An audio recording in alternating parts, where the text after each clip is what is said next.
आता ग्रॅव्हिटी या शब्दाचा अर्थ समजून घेऊया. सर्वप्रथम मराठी अर्थ. गुरुत्वाकर्षण. ग्रॅव्हिटी हा शब्द नाऊन म्हणून वापरला जातो. मराठीत समजून घ्या. ग्रॅव्हिटी म्हणजे पृथ्वी किंवा इतर ग्रहांची अशी शक्ती जी वस्तूंना आपल्या दिशेने उडते. यामुळेच वस्तू खाली पडतात आणि ग्रह सूर्याभोवती त्यांच्या कक्षेत राहतात. English meaning: the force that pulls objects toward the अर्थ.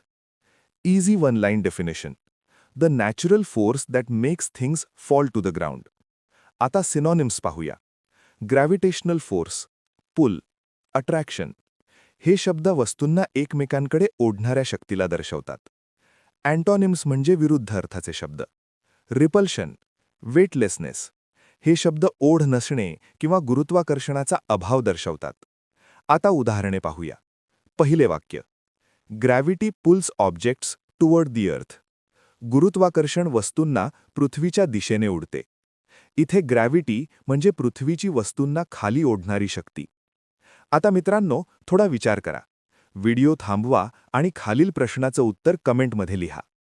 Question: which sentence uses gravity correctly? A. Gravity makes objects fall to the ground. B. Gravity eats food quickly. C. She gravity the book. D.